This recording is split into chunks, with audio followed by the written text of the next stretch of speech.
Selamat pagi sahabat Tribuners yang kami hormati dan kami muliakan. Pagi hari ini Inspirasi Bisnis kita akan membahas tentang data empowerment, lead and optimize your team using data. Bagaimana data itu memiliki peranan yang sangat penting untuk meningkatkan produktivitas dan analisa sebuah bisnis, departemen maupun perusahaan untuk dapat meningkatkan produktivitas dan efisiensi serta kedepannya adalah target perkembangan dan laba tentunya bagi sebuah bisnis atau perusahaan.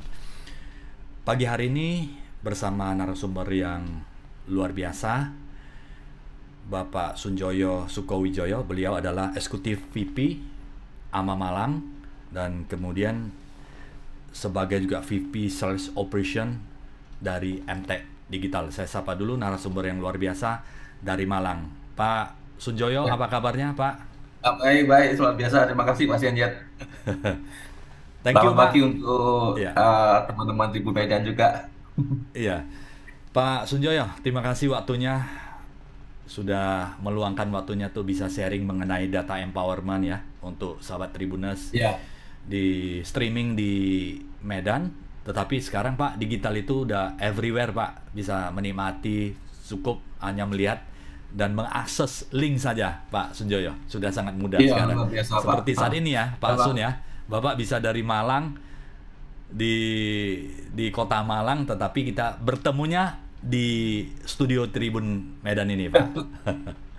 ya ini berkah di balik musibah COVID-19 kemarin Pak ya. Kalau nggak dipaksa seperti itu kemarin, mungkin internet nggak akan seperti sekarang Pak. Benar-benar Pak Sun. Jadi Pak Sunjoyo, bagaimana kota Malang? Masih dingin? Oke. Berapa bulan terakhir panasnya luar biasa Pak. Tapi ya terima kasih berapa 1-2 minggu kemarin sudah kadang-kadang udah hujan. Jadi masih terbantu ya. Cuma kalau nggak hujan saat ini akan panas luar biasa. Luar biasa ya. Ya memang efek panas ini hampir di bukan hanya di beberapa kota Indonesia, bahkan di eh, luar negeri juga sama mengalami hal yang sama ya. Iya. Pemanasan Mm-mm. global ini benar-benar sudah harus kita hadapi dengan persiapan yang lebih baik. Pak Sunjoyo, eh, ceritakan sedikit tentang ya mungkin di sini kan Bapak ada dua apa ya Pak ya, dua profesi ya. Satu sebagai VP Operation ya di MTEK Digital. Tapi sebelum di MTEK Digital VP Operation Pak di Sales Operation, eh, ngobrol sedikit tentang Asosiasi Manajemen Chapter Malang Pak. Iya. Saya sebagai juga menjabat sebagai ketua harian masih baru-baru ya Pak ya. Karena saya juga baru join di AMA Malang. Lama saya vakum. Saya dulu sejak 2016, 2006 sorry, 2006 saya join AMA Malang. Lalu mulai aktif sebagai pengurus. Di 2013 saya pindah ke Jakarta, Pak, secara pekerjaan. Jadi saya banyak menghabiskan waktu di Jakarta, jadi idle. Nah, baru tahun lalu saya ketemu Pak Cornelis, diajak sebagai kepengurusan oke, dan nggak disangka juga saya diminta untuk membantu sebagai ketua harian. Oke, saya bantu sebisanya, sih, Pak. Jadi saya apa yang bisa saya bantu gitu. Hmm. Mantap Pak Sunjoyo. Dan AMA di Ya. Malang cukup apa ya, aktif ya Pak ya. Bahkan sampai ada terconnecting dengan di sebuah universitas di Singkawang ya Pak ya. Ya, betul. Itu terpisah peran Pak Kor untuk inisiatif ini, Pak. Luar biasa. Selalu Ya, memang aktif. tekad kami di Ama Malang kita setiap bulan paling tidak ada satu kegiatan, Pak. Baik itu webinar, kalau bisa seminar offline kita ajukan seminar offline setiap bulan. Paling tidak kita juga ada kayak ke coffee time ya. Jadi sebagai ganti kalau nggak ada seminar yang rutin, kita adain coffee time untuk sosialisasi atau networking, Pak ya. Tapi di Networking coffee ya. time bukan sekedar coffee time, kita ada topik yang kita bahas itu ngobrol isi talk lah anggapannya. Isi top ya. Bisa mengenai business matching, bisa membahas satu hal yang terjadi di Kota Malang misalkan. Ya itu bisa fleksibel kita mau bahas apa ya, Pak. Menarik Pak Sunjoyo. Nah, kalau di MTEK Digital rutinitasnya apa ya Pak ya? Apakah mobile juga Pak ya? Sering di luar kota Malang, di Jakarta juga ya? Seperti Iya, kemarin baru saya selesai. jadwalnya di Ya, Malang ya. Harusnya saya kantor Jakarta. Cuma sesekali saya di Jakarta juga bertemu dengan tim, bertemu dengan partner juga. Jadi karena kalau online terus kadang-kadang ada beberapa hal yang eh, terlewatkan ketika kita meeting online ya. Kalau meeting online kan kita batasi waktu 1 jam gitu ya. Ada topik-topik yang harus kita bahas. Jangan kalau kita kadang-kadang ketemu offline itu bisa eh apa ya, menemukan satu topik yang mungkin bisa kita bahas untuk bisa kita eksplor di kemudian hari itu.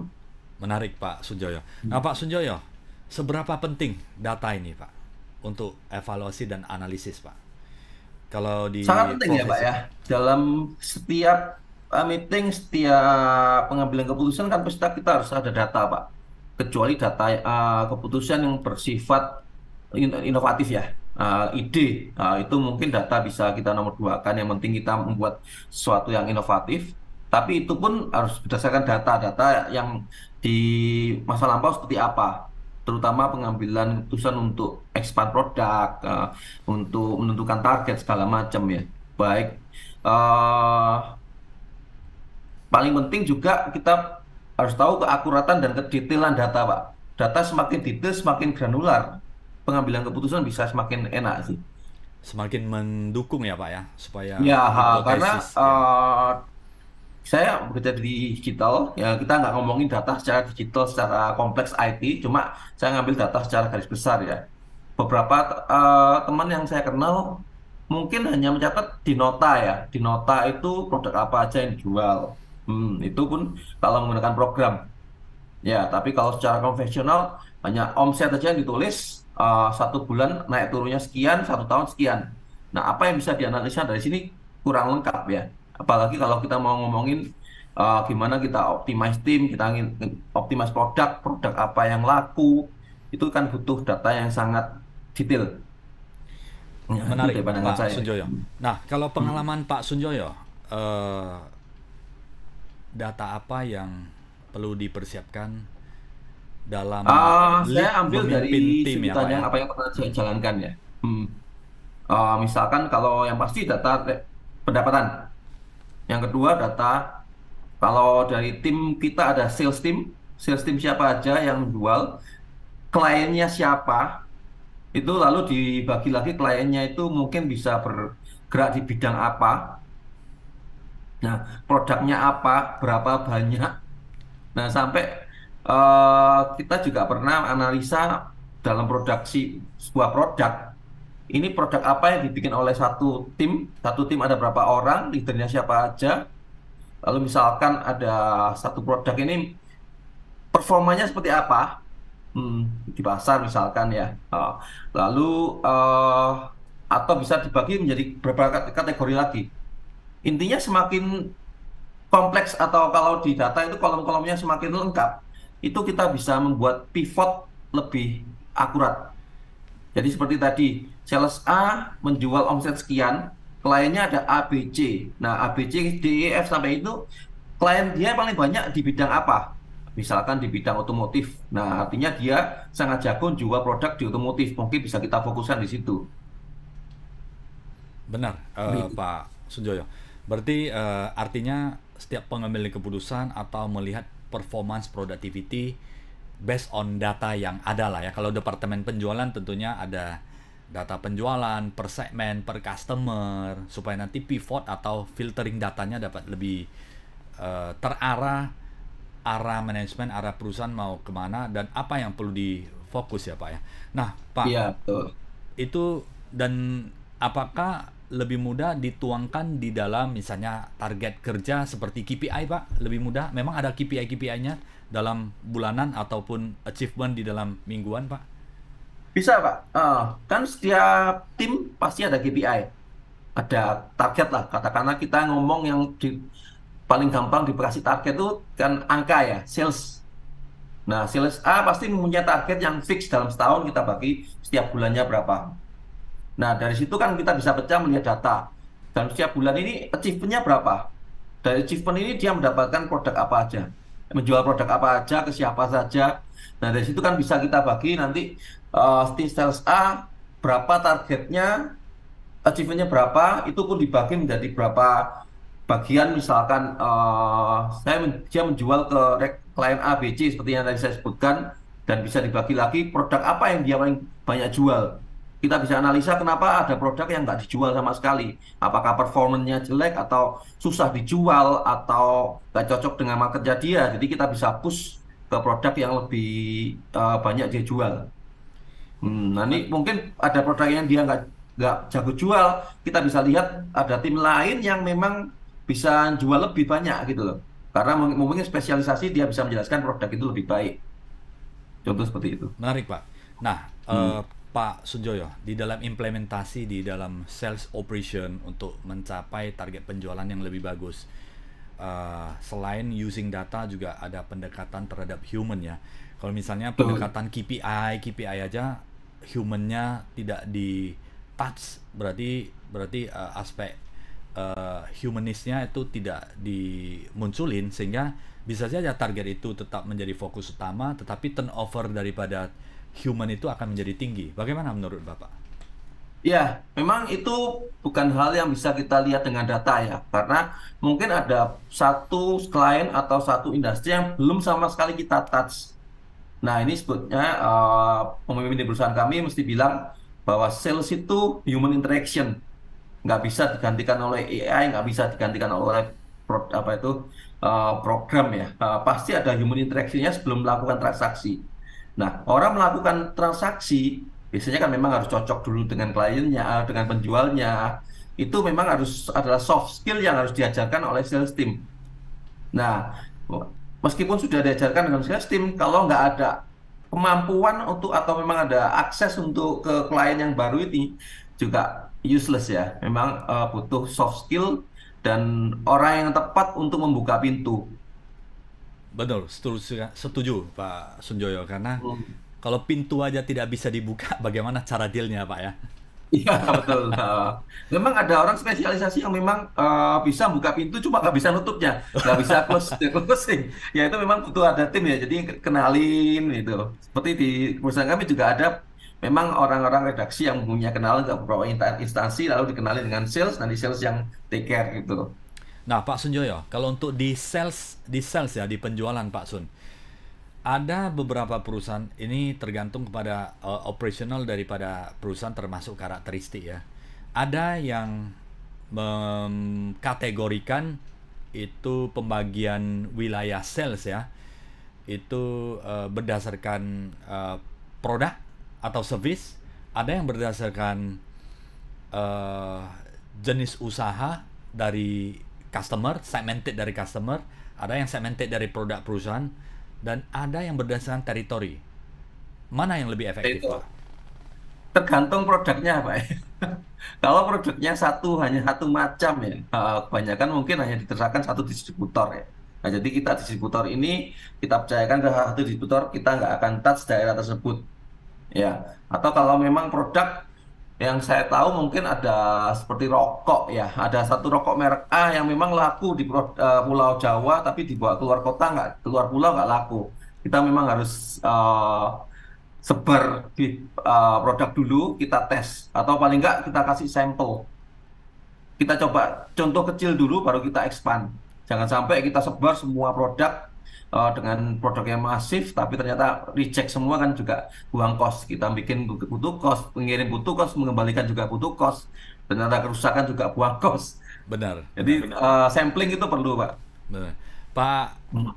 Sunjoyo, misalnya tim kita ini, katakanlah kalau tim dari Pak Sun ini dibagi berdasarkan teritori atau kategori produk, Pak? Saya memang bukan di head of sales ya, saya memang lebih ke operasional. Tapi kalau di tim sales kami, kita membaginya berdasarkan industri, Pak. Industri ya. Jadi memang ada satu tim yang fokus di otomotif sama di tobacco, ada yang fokus di government, ada satu tim lagi yang memang fokus di e-commerce seperti itu. Oh, oke, oke, oke. Jadi benar-benar Hmm. segmented customernya ya, Pak ya? Ya, ya. Jadi satu head of sales kami pernah ngomong bahwa nggak mungkin satu orang itu bisa menguasai semua bidang. Pasti ada satu atau dua yang dia kuasai. Sisanya nice to know, nice to have. Nggak Ya. mungkin detail. Begitu juga ketika kita presentasi. Malah sih kalau kita memang dikasih satu bidang yang sudah fix, sudah kita kuasai di otak kita, presentasinya lebih enak. Karena kan mungkin saja ketika kita janji dengan klien, kita bisa 2-3 kali dalam sehari. Kalau kita presentasikan hal yang sama ke industri yang sama, enak kan? Daripada kita pagi harus presentasi ke government, siang ke e-commerce, sore ke otomotif, kecampur-campur kan. Dan detailnya nggak Jadi dapat ya nggak Pak ya? fokus. Detailnya juga Hmm. nggak dapat ya? Iya, karena ketika kita bikin suatu presentasi pun juga tinggal apa itu tinggal moles adjust satu mereknya aja. Daripada kita memikirkan satu konsep lagi untuk government sendiri, untuk tobacco sendiri itu beda. Dan di sales operation Pak, itu tidak menjual langsung ke klien ya Pak ya? Tidak, dalam sales operations bisa mungkin tidak ada touch ke klien, Pak. Karena kalau mereka ada hubungan langsung dengan klien, terutama kita nggak ngomongin orang yang mungkin nakal ya, tapi kita ngomongin secara operasional, sales itu klien kan memang kadang-kadang ada beberapa permintaan yang di custom.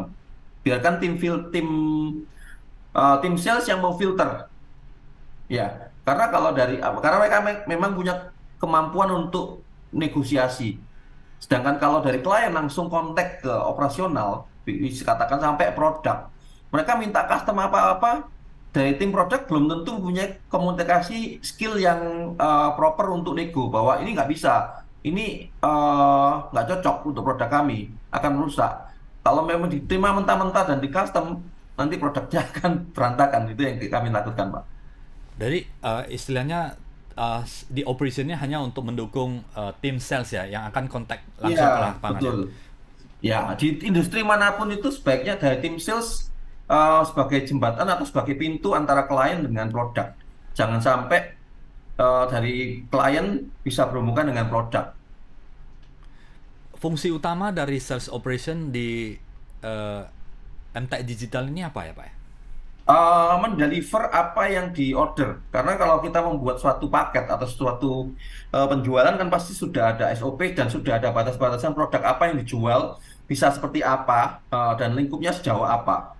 Dan Itu yang kita sepakati antara operasional, produk dengan tim sales.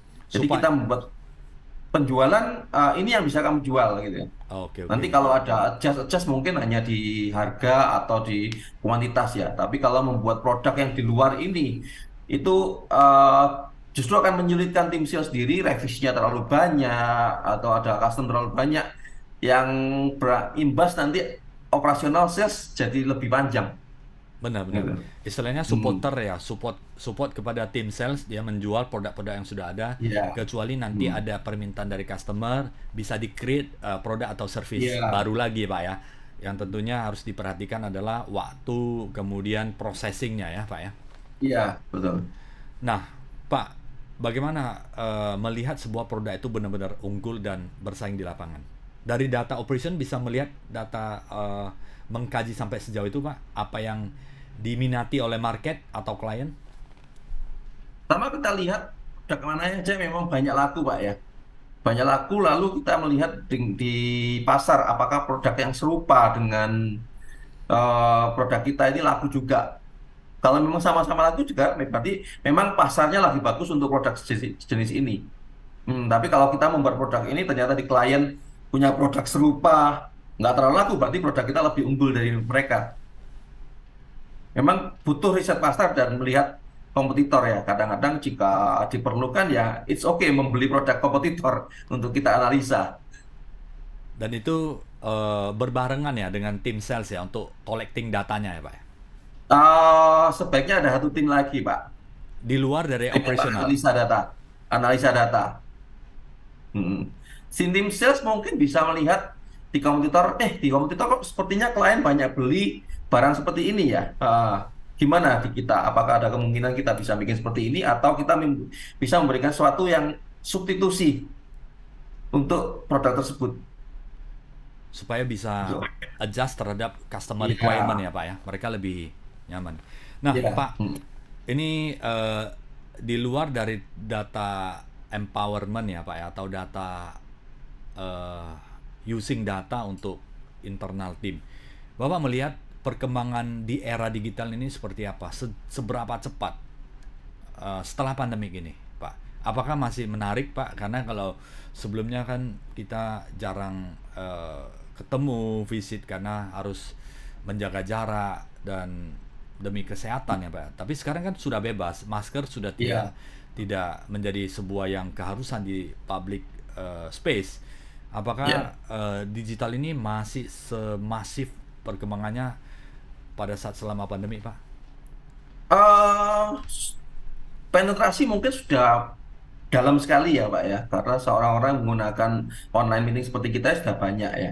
Cuma inovasi produk itu sepertinya tidak akan berhenti. Karena beberapa data yang kemarin, contoh AI. AI kan baru 1-2 tahun ini heboh. Booming ya, ya. Padahal berapa tahun yang lalu saya sudah pernah bertemu dengan salah satu foundernya. Itu sudah mulai dijalankan. Memang saat itu mungkin belum terlalu heboh, jadi nggak terlalu hype gitu ya. Tapi sekarang semua yang rutinitas yang bisa dikerjakan oleh orang itu bakal tergantikan semua. Contoh sekarang yang lagi hype, karakter Disney Pixar yang dijadikan wakil presiden, calon presiden Pak Wajahnya dia juga kan di Iya, iya, sosial iya. media. Itu membuatnya hanya butuh waktu beberapa menit menghasilkan beberapa gambar.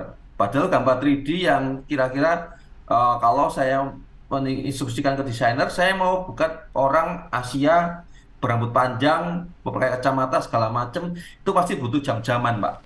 Tapi saya kemarin seharian coba ulik-ulik itu, bikin gambar untuk teman saya dalam waktu menit sudah jadi. Kalau mau revisi pun tinggal saya ganti revisi, deskripsinya sudah jadi. Dan itu berkembangnya AI ini berpengaruh terhadap hampir di semua sisi ya Pak ya, termasuk di media juga ya Pak ya. Kalau Media juga. menulis Nah, sebuah berita itu biasanya dibutuhkan konseptor, pemikiran, pengalaman, narasi, kemudian tata bahasa. Dengan AI di summary akan mempermudah, mempercepat semuanya. Mempercepat, ya. Tapi jangan jadikan AI ini sebagai produk yang jadi. Nah, saya pernah join dengan talk show di Asosiasi Digital Indonesia. Ah, itu salah satu CTO dari semua media ngomong, AI, Artificial Intelligence, bisa diartikan juga sebagai anak intern AI. Jadi kita nggak mungkin memberikan suatu keputusan, memberikan keputusan yang urgen ke AI, anak intern, Pak. Anak intern membantu kita gimana? Mempercepat produk. Jadi karena katakanlah saya mau bikin narasi tentang A, B, C, buatkan. AI akan membantu mempercepat tanpa kita mikir eh, kata-kata yang tepat apa, lalu berapa kalimat segala macam dia akan bikinin. Tapi kita tetap memberikan human touch untuk finishing produk tersebut, Pak. Kalau semua orang menggunakan AI Pak untuk Hmm. menulis atau sebuah story atau cerita, cerita pendek maupun cerita Ya. panjang yang dikembangkan, artinya persamaan itu pasti ada Pak. Bagaimana mengantisipasi itu Pak? Nanti semua orang kan collecting data yang sama. Iya, eh, memang itu harus ada human touch yang tadi saya bilang, untuk memoles sebuah produk dari AI itu tetap butuh ada sentuhan manusia. Kalau enggak, nanti kalau hasil yang di AI yang diberikan langsung, hasilnya akan kaku sekali, Pak. Jadi contoh seperti kalau kita melihat di sosial media, banyak gambar-gambar yang compile menjadi satu, lalu ada omongan, ada dibaca dengan narasinya. Kalau murni dengan AI akan kaku sekali, kelihatan sekali. Kalau kita mau berbicara sebagai media yang berkualitas, kita nggak akan memberikan konten-konten seperti itu, Pak. Nah, Pak, ini kan media dan digital berkembang sangat pesat ya. Jadi saran Hmm. Pak Sunjoyo adalah jangan copy murni-murni dari apa yang dihasilkan oleh AI ya. Dalam hal ini Ya, Bapak betul. mungkin kalau tata bahasa atau konsep sebuah cerita atau narasi seperti ChatGPT lah ya, Pak ya. Ya, Jangan itu murni, tetap harus ada orang seperti strategik, butuh orang seperti itu ya. harus Ah, diolah lagi dan kemudian harus jual lagi disempurnakan supaya lagi jadi. tata bahasa, kemudian dimasukkan lagi data-data pendukung ya, seperti Betul. penelitian, data-data statistik untuk penguatan dari informasi yang telah dikumpulin, Pak Sunjoy. Iya, karena kalau ChatGPT pun juga ada data-data yang terbatas kan, yang ambil data sampai tahun keberapa. Dan itu pun terkadang masih salah.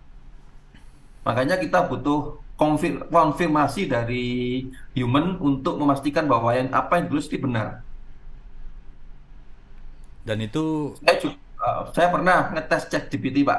Jadi berikan historical mengenai orang A, gitu ya. Dia jelasin seawal dia berkarir di sini, lahir di sini, lalu sampai tahun sekian, benar. Cuma ada satu tambahan, dan dia meninggal pada tahun sekian. Saya sanggah, loh dia masih hidup loh. Oh maafkan, data yang saya ambil berdasarkan data yang ini ya nggak bisa divalidasi lah gitu itu. mungkin ini kenapa bisa terjadi, Pak? Atau mungkin ada yang eh, secara portal tertentu atau mungkin tulisan tertentu yang mengatakan si Ani sudah meninggal. Seperti itu, Pak ya. Bisa Jadi jadi chat seperti itu GPT itu karena dia gathering eh, data, all data seperti itu. iya, AI itu kan belajar ya, dia dari data yang sudah masuk, lalu kita konfirmasi, akhirnya bisa diperbaiki untuk kedepannya gitu. Validasi datanya ke depannya bagaimana ya, Pak ya? Supaya kita Dari benar-benar sanggahan yang kita ya. kasih, lalu dari banyak media yang masuk juga, itu kan juga bisa data yang masuk untuk mereka dia pelajari, Pak. Oh, dia Hmm. olah kembali ya, Pak ya, Pak Sun ya. Ya, sempat saya tanyakan juga, ini berdasarkan data ya. Kalau kreativitas kayak tadi yang saya ngomongin, Disney Pixar bisa membuat gambar-gambar kreatif mengenai calon presiden segala macam, itu pun dia sebetulnya sudah membuat data dari banyak kejadian sebelumnya. Sempat saya tanyakan, apa nggak mungkin kreativitas bisa digantikan oleh AI? Karena ketika kita meminta sebuah gambar dengan deskripsi yang kita beri, mereka bisa menyajikan. Ya. Tapi ternyata memang data yang apa itu hasil yang mereka sajikan itu pun berdasarkan data-data yang mereka punya. Dan Jadi kemudian tinggal data kombinasi. data itu sepertinya terlambat 2 tahun ya, Pak ya. Bisa jadi karena yang 2023 itu saya lihat data ChatGPT terakhir di 2021. Dua Hmm. satu 2 tahun terlambat ya, Pak ya. Mungkin tidak Ya, valid tak. lagi yang terbaru. Tapi kalau kata-kata yang satu tokoh ini meninggal, seharusnya itu juga aneh karena kan 2021 aja belum meninggal gitu loh. Iya. Apalagi 2000. Jadi tidak, jangan percaya 100% ya apa Jangan yang percaya dipercaya 100%. Iya. oleh AI Hmm. ini kan. Tetapi Iya. boleh dijadikan sebagai referensi umum ya, Pak Sunjoyo ya. Membantu kita untuk Membantu. mengerjakan sesuatu. Dia mempermudah seperti alat untuk Betul. gathering atau mengumpulkan, tetapi dari data ini. Nah, Pak Sunjoyo, dari data yang kita kumpulkan, apa yang harus kita sikapi supaya kedepannya tidak salah di dalam processing data tersebut? Selain untuk validasi, misalnya harus diolah dengan konsep dan bahasa bahasa lagi, dan kemudian harus ada data-data pendukung. Apalagi yang perlu dipersiapkan sehingga ini akan bermanfaat bagi banyak masyarakat umum maupun pelajar. Ini ngomongin data yang mana ini? Kalau data yang tadi kita harus memastikan ketika data di input itu harus data yang benar. Ya. Data yang, nah ketika sudah input kita harus log ya data tersebut supaya nggak berubah-ubah. Itu yang pertama. Nah, yang kedua data bagaimana data itu diolah. Pengolahan data itu kita harus mempunyai satu batasan ya. Jadi kalau di dalam Excel seperti pivot tuh ya. Ya. Kita pivot kan bisa ngambil di kolom ini mau dikasih mana. Salah peletakan kolom atau secara peletakan di row kan juga menghasilkan data yang berbeda. Apalagi dikombinasi dengan beberapa data yang dijadikan satu. Nah, itulah pentingnya salah satu data strategis. Ketika membuat data, kita harus menyajikan data gimana yang simpel mungkin di awal. Tapi ketika kita ingin menjelaskan satu data ini dari mana, kita mau punya detailnya. Jadi dalam menyajikan suatu data summary, is okay, summary is good. Nah, tapi dari mana summary ini kita harus tahu juga konsep komponennya apa aja. Gitu. Jadi bukan sesimpel di total aja kan selesai. Dalam 1 tahun kan selesai. Gitu Karena sih ada Pak. Itu masukan perlu dari di saya. breakdown lagi ya data-datanya ya, Pak ya. Iya. Breakdown untuk uh, melihat apa tren-tren yang terjadi. Bisa tren, kalau Bapak melihat data tren itu kira-kira butuh berapa lama ya? Misalnya saya kalau melihat data itu adalah setahun atau setengah tahun, efektifnya berapa lama? Gantung produknya Pak ya. Nah, kalau di digital kan sangat cepat sekali. Setiap tahun tuh pasti ada produk baru yang menampar produk yang lama. Bahkan bisa membuat produk yang lama hilang. Tapi Semakin granular data tersebut, kita bisa mengolah data lebih baik ya. Karena data yang semakin panjang, kita bisa summary-kan jadi per tahun. Hmm. Dan per tahun ini kita bisa breakdown per quarter dan sebagainya. Nah, semakin panjang data, kita bisa melihat historicalnya seperti apa. Dan data Pak untuk dunia digital Pak, yang efektif itu menunjukkan digital apa yang masih populer Pak? Kan ada tiga Pak, web, kemudian ada seperti sosial media YouTube, Mhm. kemudian Facebook, Instagram, kemudian yang terakhir kan TikTok sangat powerful ini Pak. Pasti ada Tik ada impactnya terhadap pergerakan. media-media yang existing Pak, karena di apa itu kan sudah ngaruhnya besar Pak ya. Sosial media saya melihat memang berkembang sangat pesat ya, terutama TikTok nih. Banyak sekali orang-orang, even bukan cuma media, OTT seperti Netflix, seperti Disney Plus segala macam kan juga menjadikan film. Itu pun saya juga melihat kecenderungan orang melihat ringkasannya di TikTok atau di YouTube, Instagram. Jadi kadang-kadang ada konten yang dibuat cuplik-cuplik yang merupakan eh, adegan utama gitu. Dan itu membuat kadang-kadang orang jadi malas lihat keseluruhan filmnya. Nah, Nah, ini ini pasti itu kalau ada ngomongin secara hiburan ya. dampaknya ya Pak ya, dampaknya ya Pak ya. Ya, namanya. Tapi kalau ngomongin secara berita, kita tetap butuh media. Kenapa? Butuh media dan seperti Tribun, butuh media seperti Liputan, dan segala macam untuk validasi, Pak. Apakah sebuah konten yang disajikan di TikTok atau Instagram itu benar? Nah, dari setiap media biasanya juga mempunyai rubrik cek fakta.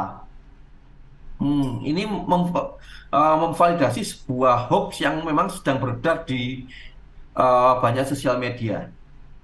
Itu pentingnya perannya sebuah media. Nah, ketika ada konten di sebuah sosial media, kadang-kadang mereka cuma comot logonya, kita masukin segala macam. Misalkan cawapres ini tidak bisa menjawab pertanyaan, dia aja ya, jangan dia videonya di pause, tapi diperpanjang gitu. Nah, akhirnya ketika melihat ini, orang jadi percaya kalau memang hanya lingkupnya dia hanya melihat di sosial media Instagram atau Facebook atau TikTok. Oh, tapi kalau sebagai orang yang memang butuh kebenaran, butuh fakta, dia akan mengecek di media-media kredibel.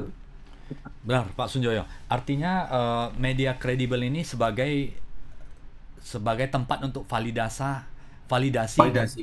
Iya, keabsahan atau kebenaran daripada data yang disajikan ya. Apakah itu data iya, tulisan, data audio maupun video. data video Hmm, ya untuk validasi. hmm, Dan hmm. memang media masih menjadi apa ya Pak ya, tempat yang sangat Yang valid.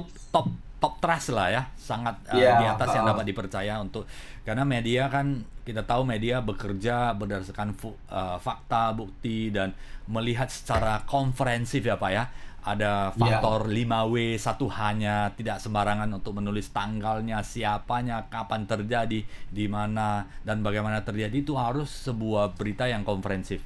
Nah, ini untuk validasi data, Pak. Tetapi kalau untuk branding, Pak, branding kan kita tidak melihat seperti itu. Yang penting bisa mengakses sejauh mana eh, klien bisa mengakses sejauh mana target audience dan akselerasi yang ditimbulkan menjangkau semakin luas berarti tingkat success rate-nya gede Pak. Seperti TikTok algoritmanya kan kencang sekali Pak. Jadi semua orang bisa populer di TikTok dan populer di Instagram. Apalagi TikTok ya sangat populer di TikTok dan followernya bisa sangat banyak sekali. Ini kan menjadi sebuah efektivitas branding dari media-media yang sudah existing kan pasti ada terganggu Pak. Branding tetap dibutuhkan di media. Nah, ini bukan karena saya kerja di media ya, Pak ya. Cuma beberapa brand yang gede itu memperhatikan masalah brand safety, Pak. Jadi nggak lucu juga kalau dia dari sebuah platform media nggak bisa memfilter iklannya tampil di konten seperti apa. Misalkan di TikTok, TikTok kan nggak ada filtering ya, ngomong kasar, ngomong seperti apa, berita apa, juga kadang-kadang muncul. Nah, kadang-kadang ketika itu di Instagram, kita scroll, muncul iklan, ternyata iklan tersebut tentang susu anak, misalkan. Tapi susu anak kan juga punya tanggung jawab, iklannya nggak mungkin iklan yang berkaitan dengan kekerasan anak. Contoh, misalnya yang kedua, misalkan ada iklan tentang pesawat terbang. Muncul di tengah-tengah konten yang membahas kecelakaan pesawat, itu juga pasti dihindari eh, oleh pemilik brand ya. Jadi kita sebagai media juga punya kewajiban untuk menyaring konten-konten mana aja yang layak diberi iklan, atau konten-konten mana aja yang bisa difilter untuk iklan-iklan tertentu. Media masih tempat yang paling Masih, terpercaya ya untuk masih. Jadi dalam etika. marketing ada dua macam, et- ya, awareness sama performance. ya, Kalau untuk awareness, untuk memberikan eh, apa branding ke masyarakat, pasti mereka juga memilih ke tempat-tempat yang kredibel, Pak. benar-benar. Jadi media masih menjadi top priority lah ya untuk perusahaan-perusahaan Ada yang masuk dalam berskala prioritas dalam itu. yang berskala besar, yang mereka memiliki brand yang bagus. Tentunya mereka juga tidak mau sembarangan memilih media ya Pak ya, harus Ya. terpercaya, beretika. Karena kalau sampai apa yang disampaikan itu tidak etis atau melanggar tanda kutip apa mungkin tertentu, maka akan menjadi nama jelek, dan itu sangat dihindari oleh Pemilik corporate-corporate yang brand. sudah eksis ya Iya. Pak ya. Nah, saya kembali ke lead dan optimize team using data Pak. Hmm. Kesulitan apa yang paling besar untuk leading team di dalam hal operation ini Pak? Tim yang tidak mau Kesulitan-kesulitannya. berubah, ya. Ya, Tim yang susah untuk berubah ya. Terkadang mereka sudah nyaman mengerjakan sesuatu ketika kita menyajikan data, tapi ternyata memang dia spesialisasinya di situ ya. Kita harus memberikan encouragement ke mereka bahwa apa yang kamu kerjakan ini oke, ya, cuma butuh modifikasi. Mana yang perlu kamu kecilkan porsinya, mana yang kamu gedekan. Yang kamu memang harus buat tapi nggak terlalu menghasilkan, ya kurangi aja porsinya, porsi yang menghasilkan lebih banyak kamu gedein, seperti itu. itu teknis pekerjaan atau job tertentu Pak biasanya. Misalnya analisis tertentu lah ya. Secara pekerjaan mungkin ada produk-produk yang memang harus tetap masih ada, Pak, sebagai penunjang produk lainnya. Cuma kalau merupakan produk inti, dia harus memang harus dioptimize kinerjanya, Pak. Ya. Ya. Kalau Tapi kalau kita ya, bisa melihat data secara keseluruhan, kita kan bisa bikin grafik, Pak. Orang A, B, C, D, E ini kita bisa melihat, kita short mana yang performanya paling tinggi, mana yang paling rendah. Yang paling tinggi kita bisa lihat, kenapa kok kamu bisa paling tinggi? Kita bisa duplikasikan ke tim lainnya, gitu. yang diduplikasi adalah cara kerja atau cara berpikir Pak. Cara kerja dan cara berpikir. Kita melihat, kenapa sih kamu kok bisa kerjanya bagus? Apa yang kamu kerjakan? Padahal kamu mengerjakan dengan tools yang sama, produk yang sama. Apa yang kamu bikin supaya bisa menghasilkan performa lebih bagus, itu apa sih? Itu tentunya kadang-kadang kita adakan apa itu weekly meeting atau bi-weekly meeting. Saya tukar pikiran, Pak. Mungkin yang perlu ditekankan ke tim itu kemauan untuk speak up. Kadang-kadang mereka ketika nggak ada masalah, nggak mau tanya. Akhirnya persoalan itu tidak terdeteksi dengan baik ya Pak ya. Iya. Bagaimana untuk supaya membuka peluang mereka untuk speak up Pak?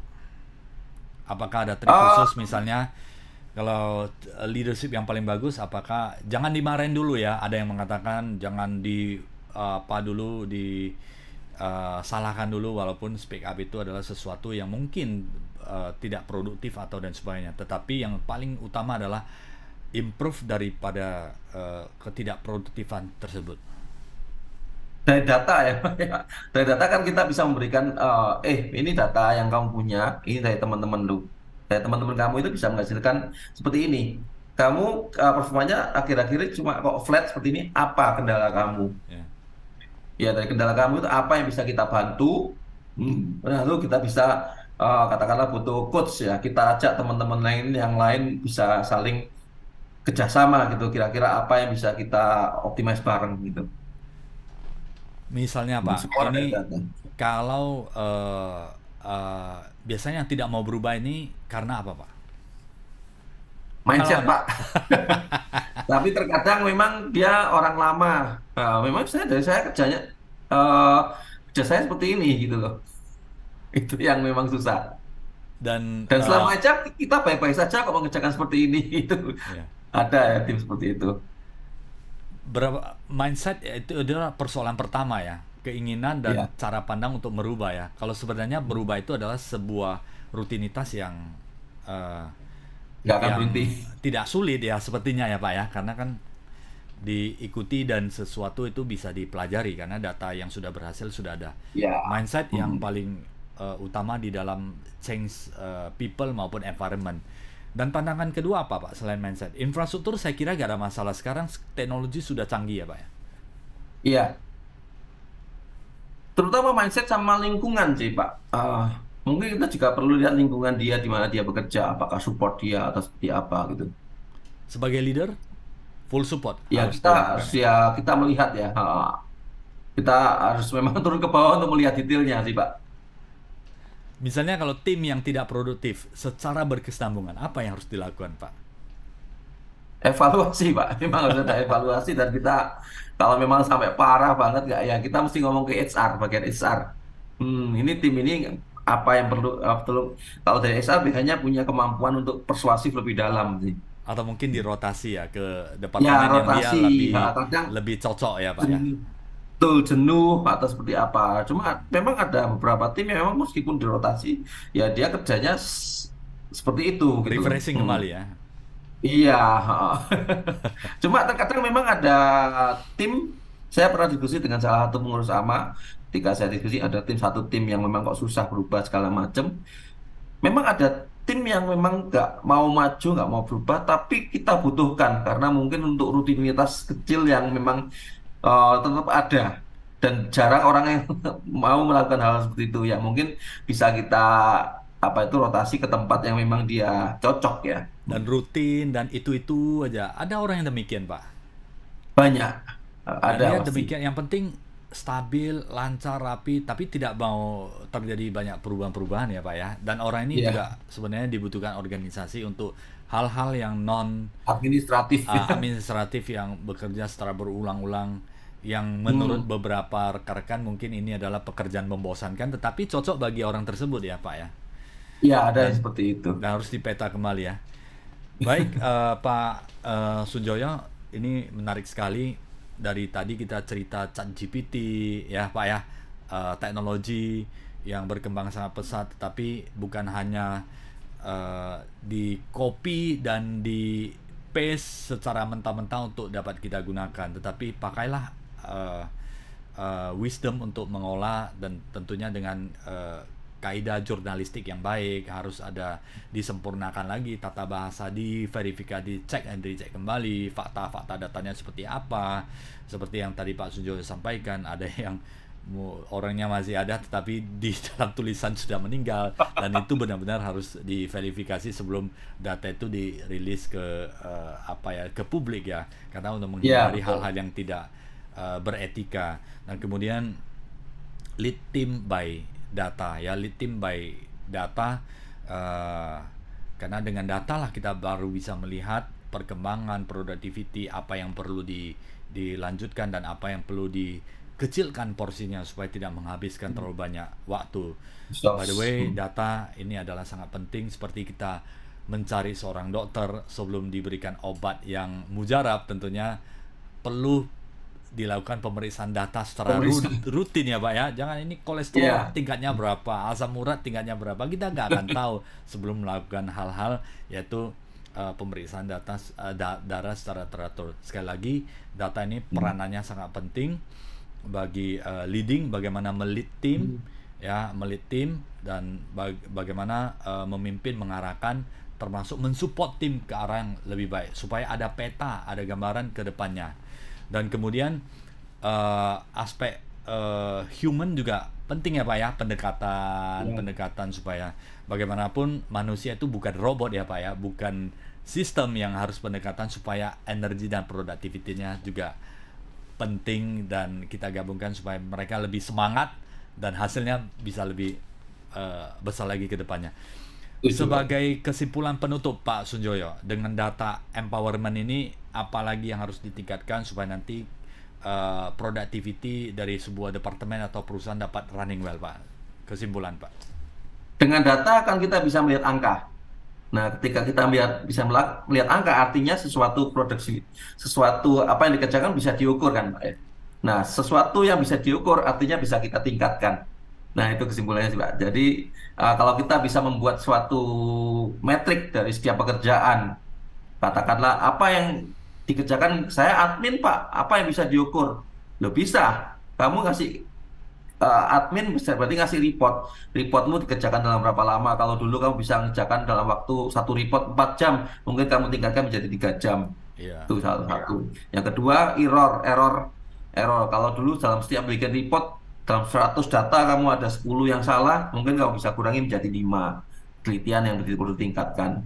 Nah, artinya dengan data kita bisa mempunyai suatu metrik, angka. Dari angka itu kalau memang sudah bisa ada menghasilkan sebuah angka, maka kita tingkatkan. Intinya apa yang bisa diukur bisa ditingkatkan itu, Pak. Anything can be measured Can or be can be improved. improved, ya. Jadi Ya. sahabat Tribuners, selalulah ya kita berbicara, kita berinteraksi, apalagi di bisnis, environment dan sebagainya, usahakan ada data yang mendukung. Dengan adanya data yang bisa mendukung dan ada data yang terukur, maka dapat di-improve atau dapat dikembangkan. Kita tahu baseline-nya, kita tahu di mana titik nol yang akan kita berkembang ke depannya.